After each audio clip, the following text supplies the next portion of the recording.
Salut à tous, bienvenue dans ce deuxième épisode de la prépa 4L 2.0. Aujourd'hui on va s'attaquer aux amortisseurs arrière qui sont a priori complètement morts. Ils ont fait le 4L Trophy, donc 6000 km incluant 1000 km de piste. Donc aujourd'hui on les change par des amortisseurs tout neufs, ça devrait pas prendre très longtemps. On y va, c'est parti. Donc première chose, on desserre les roues arrière, comme ça on pourra accéder super facilement à l'amortisseur. Avec les roues c'est quasiment mission impossible.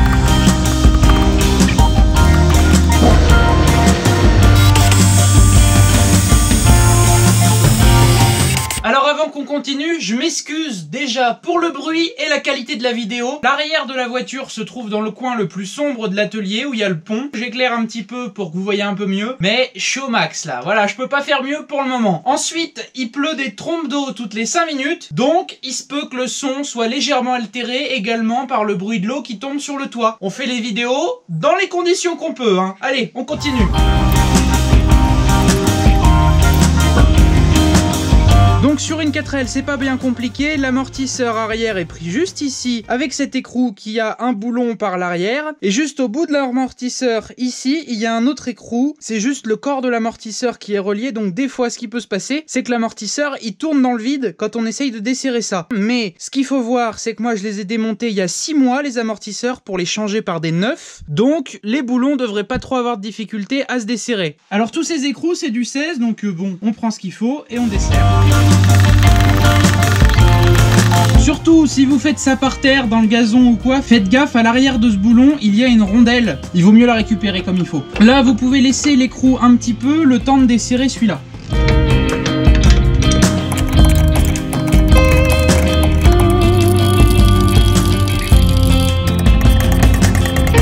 Donc c'est pareil, une fois que vous avez défait cet écrou, surtout ne perdez pas les rondelles qui sont en place parce que c'est pas dit qu'on en est avec les neufs déjà, mais en plus c'est des rondelles qui sont légèrement bombées, donc si jamais vous en perdez une, au moins là vous pourrez en récupérer pour les mettre sur les autres. Maintenant on peut retirer l'écrou qui tient l'amortisseur au bout, et maintenant on passe à la phase galère puisqu'il va falloir sortir l'amortisseur. C'est plutôt simple sur le papier, il suffit de le sortir ici et ensuite tirer la tige filetée, sauf que, problème, la marge d'espace qu'on a est très faible. Du coup, ici la tige filetée ne sera pas sortie entièrement, que la tête au bout touchera. C'est pas très pratique, ça se fait, il faut jouer en relevant également le bras arrière. Vous voyez que là on gagne un peu de place, donc il va falloir jouer avec ça et essayer de le sortir.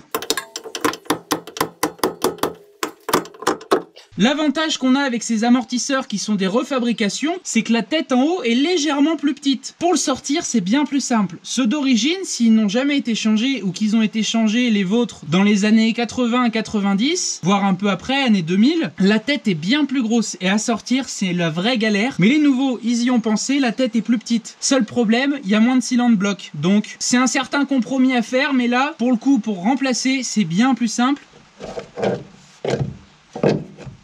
Bon voilà, j'ai enlevé l'amortisseur, donc ça c'est un amortisseur de la marque Record. On privilégie toujours le Made in France déjà, et Record sont reconnus pour faire des super amortisseurs. Là je sais pas trop s'ils sont pourris ou pas, s'ils sont morts ou pas, je vais quand même les garder de côté. On sait jamais, ça peut servir. Ce que je vois quand même c'est que le cylinder bloc au-dessus il est pas terrible. Donc là normalement j'ai acheté des amortisseurs qui sont un peu mieux que ceux-là, c'est aussi de la marque Record. Mais la différence à vue de nez, il y en a pas. La seule différence qu'il peut y avoir c'est peut-être la référence, ce qui paraît normal puisque c'est pas les mêmes, mais surtout ce que j'ai acheté cette fois-ci ce sont des amortisseurs Record Maxi Gaz, au gaz et à l'huile d'après ce que j'ai compris, alors que dans les autres que je viens de démonter il n'y a que de l'huile. A priori avec l'huile la conduite est moins agréable et moins confort, et avec le gaz la conduite est du coup plus agréable et plus confort. Donc on va tester ça, on verra, comme ça je verrai la différence et puis je pourrai vous faire un petit retour d'expérience sur ces deux modèles. Également voilà à quoi ça ressemble de base, en haut le petit cylinder bloc. Vous pouvez voir que comparé à l'autre, ça n'a pas trop la même tête. À la base, il était bien comme ça, hein. Là, il est devenu comme ça. Bon, là, c'est sûrement aussi qu'il y a eu beaucoup de secousses et de chocs avec le 4L Trophy. Et puis, c'est aussi le côté où on a arraché le châssis, donc il n'y avait plus que l'amortisseur qui tenait le train arrière. Donc, il se peut qu'il est un peu morflé, je vous dirai ça en démontant l'autre côté. Donc là, on va pouvoir monter ces maxi gaz. A priori, ils sont peut-être un petit peu plus longs à première vue. On va voir ça, on va monter ça. On va essayer de le caler, de le passer, je sais pas trop comment.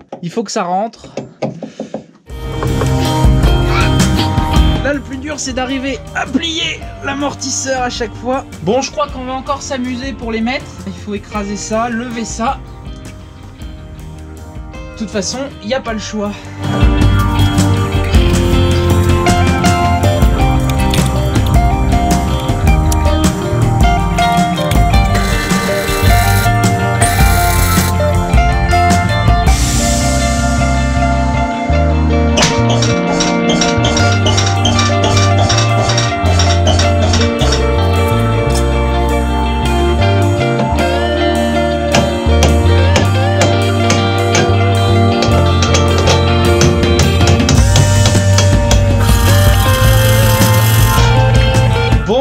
L'amortisseur est mis, on va pouvoir tout resserrer comme il faut. Ici, j'ai bien mis la rondelle et le cylindre bloc qui doivent y être. Et normalement, j'ai juste à mettre ce cylindre bloc là à l'arrière, en faisant gaffe que la partie qui dépasse au centre soit bien rentrée vers l'amortisseur. Et après, j'ai la rondelle bombée en faisant attention que le creux soit bien dans ce sens-là sur le cylindre bloc. Après ça, on prend l'écrou neuf qui est vendu avec l'amortisseur et il n'y a plus qu'à serrer. Donc aussi ici vous avez pu voir que au début on peut utiliser une clé à cliquer et ensuite la tige filetée dépasse un peu beaucoup, donc il faut utiliser soit une douille longue de clé à cliquer que je n'ai pas là, donc après il faut utiliser une clé plate ou une clé à œillet. Dans tous les cas on arrive à le visser mais c'est un peu chiant. Ici on a juste à tenir le corps de l'amortisseur et du coup comme je vous disais, hop, un coup de clé à œillet et là faut serrer, il faut écraser les cylindres blocs, donc jusqu'à ce que vous puissiez plus serrer et ça peut prendre un peu de temps.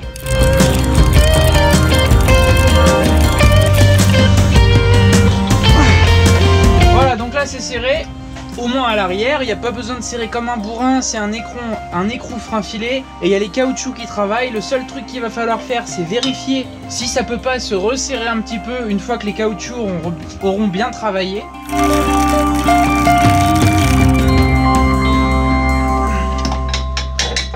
Alors surtout cet écrou là, serrez-le comme il faut, bien serré, parce que c'est un endroit où ça travaille beaucoup en articulation, donc ça a tendance à desserrer l'écrou. Ça nous est arrivé au 4L Trophy, on trouvait que les amortisseurs arrière faisaient vachement de bruit, ça claquait dans tous les sens, le train arrière se baladait vachement, et en fait on s'est rendu compte que c'était juste cet écrou qui s'était desserré, donc l'écrou pouvait bouger un peu de droite à gauche, et du coup le train arrière se baladait un peu de haut en bas. Donc en fait il y a juste eu à resserrer ça, et après il n'y a eu plus de bruit du tout, ça roulait nickel.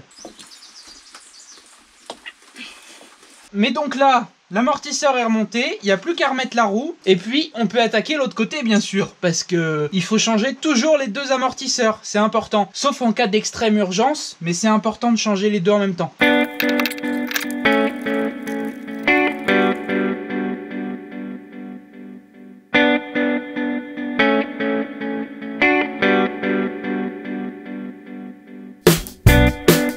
Alors je viens de démonter le deuxième amortisseur et effectivement, comme vous pouvez le voir sur la tête de l'amortisseur, eh bien le caoutchouc n'est pas mort comparé à l'autre. Donc en fait, a priori, il n'y a qu'un amortisseur sur deux qui est mort. Mais du coup, je vais quand même les enlever et les changer. Puis celui-là, je le garde en rab. Pour dépanner, ça peut servir. Ou si je repars au 4L Trophy, pourquoi pas, hein? Il faut bien des amortisseurs de rechange. Allez, on continue.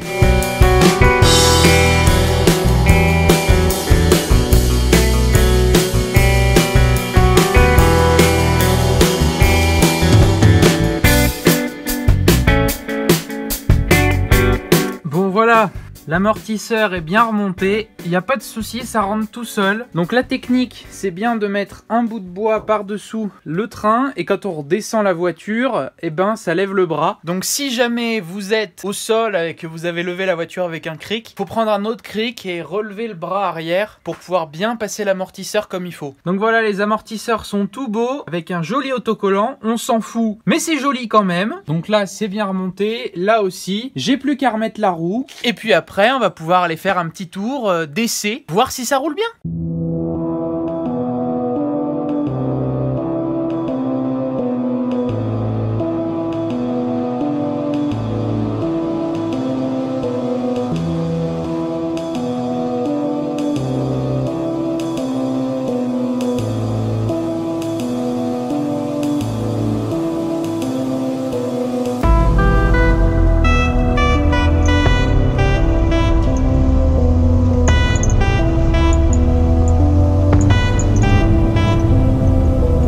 Alors voilà, ce deuxième épisode de la préparation de la 4L 2.0 touche à sa fin. J'espère qu'il vous a plu et si c'est le cas, vous pouvez laisser un petit pouce bleu et vous abonner. Nous on se retrouve très vite dans une nouvelle vidéo. Allez, salut!